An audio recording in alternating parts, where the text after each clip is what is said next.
सारा संसार भोग में खोया हुआ है। जब वो जागता है तो चिंतित रहता है और व्याकुल रहता है। तमाम उपलब्धियों को पाने की लालसा में इधर उधर भटकता है, कुंठित भी रहता है। अज्ञानताओं से सो जाने पर बेफिक्र रहता है, सारी चीजों से बेफिक्र रहता है। ये भोगी की अवस्था है। भोगी जब सोता है तब योगी जागता है, और योगी यात्राएं करता है। भोगी जब जागता है तब योगी सोता है। दोनों की दिनचर्या में यही अंतर होता है। भोगी जब सोता है तो बेफिक्र होके सो जाता है। योगी सोने पर भी बेफिक्र नहीं होता है। योगी जागता है। योगी सोता भी है तो जागने के लिए सोता है, सोने के लिए नहीं सोता है। लेकिन संसार सोने के लिए सोता है।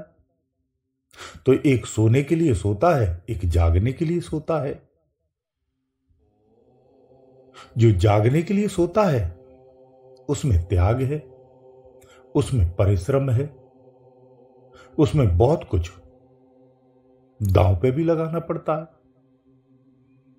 जो इस दांव पर लगा लेता है, इस खेल को खेल लेता है, वो विजेता कहलाता है। जो मेहनत से डरता है, ये उसका काम नहीं है, वो नहीं सफल हो सकता। जो जागने के लिए सोता है वो पूरी दुनिया घूमता है, सारी दुनिया में भ्रमण करता है, विभिन्न दृश्यों को देखता है, जो चाहे वो देखता है, जहां चाहे वहां जाता है। लेकिन जो सोने के लिए सोता है वो बेहोशी में सोता है। उसके घर में आप आग लगा दो, उसे खबर नहीं। ये बेहोशी का सोना है। जो सोते हुए जागता है वो पूरे विश्व के कोने कोने में भ्रमण कर सकता है। वही अपने साधकों का भी कल्याण कर सकता है, हर साधक की स्थिति को जान सकता है।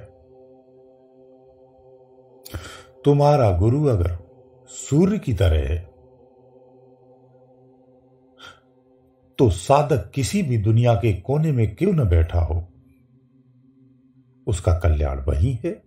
वही उसे प्रकाश देगा, वही उसकी जागृति कर देगा। उसे गुरु के पास आने की आवश्यकता नहीं पड़ती है। गुरु के पास आना चाहिए ऐसा नहीं है, बार बार आना पड़े इसकी आवश्यकता नहीं है। वो वहीं से सक्षम होता है, किसी भी कोने में हो। उसके याद करने मात्र से उसकी साधना में सहयोगी होता है। अगर गुरु आपका दीपक की तरह है तो बार बार आना पड़ेगा, तो बार बार आकर के उसके सानिध्य में बैठकर ही कुछ भला हो पाएगा, अन्यथा संभव नहीं है। तो गुरु दीपक की तरह भी हो सकते हैं, गुरु सूर्य की तरह भी होते हैं।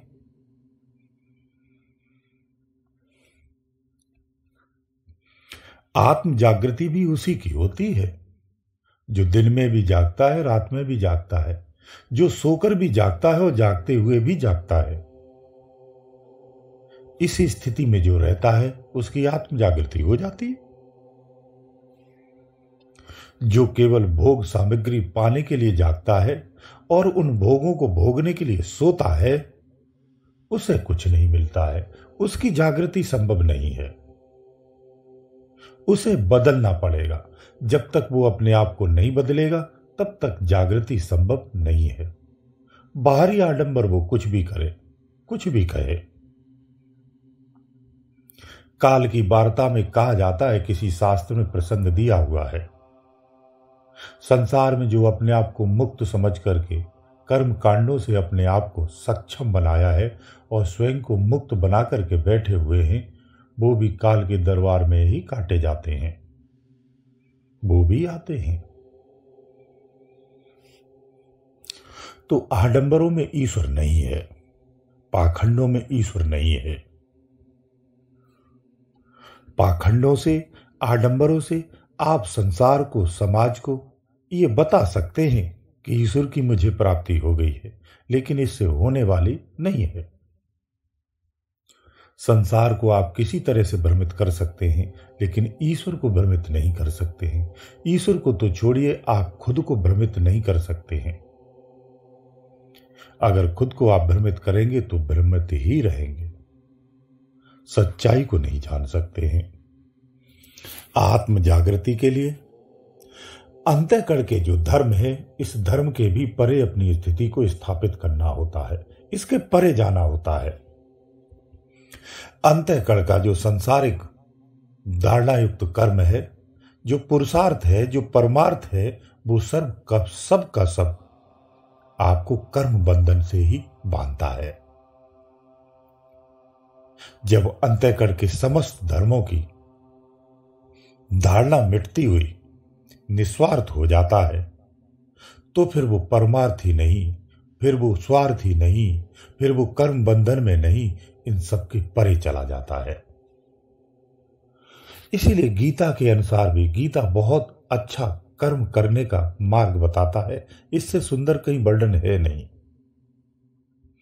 जो ईश्वर की धारणा रख करके, जो ईश्वर का आदेश समझ करके संसार के दैनिक नित्य कार्य में लगा रहता है, वो कर्म बंधन से छूट जाता है। इसलिए हृदय के, अंतःकरण के समस्त धर्मों को परमात्मा का आदेश मानकर करना चाहिए। संसार में आप जो कुछ भी जानते हो, जितना भी ज्ञान है, वो सब इस शरीर तक ही सीमित है। शरीर के परे का जो ज्ञान है, वो आत्म स्मृति में प्राप्त होता है, उसके उपरांत ही प्राप्त होता है। इसके अतिरिक्त और कोई दूसरी विधि ही नहीं है, तरीका ही नहीं है, मार्ग भी नहीं है। जब आत्म चिंतन करते हैं और आत्म भाव में डूब जाते हैं, उस दृष्टि से जो ज्ञान प्राप्त होता है, तब उस ज्ञान रूपी दृष्टि से जब आप संसार को देखते हो, तो इसकी तस्वीर बिल्कुल भिन्न नजर आती है। व्यक्ति संसार में कितने भी उच्च श्रेणी का पद को प्राप्त क्यों न कर ले, कितनी भी बड़ी उपलब्धियां क्यों न कर ले, वो सारे संसार का शहंशाह क्यों न बन जाए, बिना अध्यात्म ज्ञान के वो अधूरा है। उसके शरीर तक ही ये सारी उपलब्धियां हैं। मृत्यु के बाद, शरीर के त्यागने के बाद, वो जस का तस होगा, सब जैसे ही वैसा ही होगा, कोई भिन्न नहीं हो सकता है। ये समस्त उपलब्धियां शरीर की उपलब्धियां हैं। जो भीतर में तुम बैठो, तुम्हारी ही ऊर्जा है, जिससे ये शरीर कार्य करते हुए बुद्धि के रूप में अपनी सक्षमता को प्राप्त करता है, सफलताओं को प्राप्त करता है। तो जो पावर इस शरीर के अंदर में है, इस बॉडी के अंदर जो एनर्जी है जिससे ये शरीर चलता है, इस शरीर की एक एक सिस्टोमेटिक पार्ट जो रखे हुए हैं, वो अपने विधिवत कार्य करते हैं, वो उसी एनर्जी से करते हैं। वही एनर्जी तुम हो।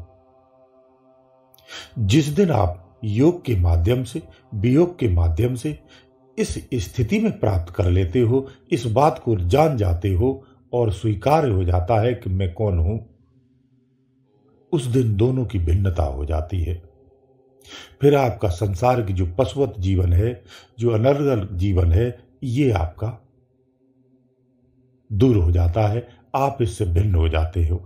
फिर इसी कार्य को करते हुए एक ज्ञान की अवस्था में रहते हो।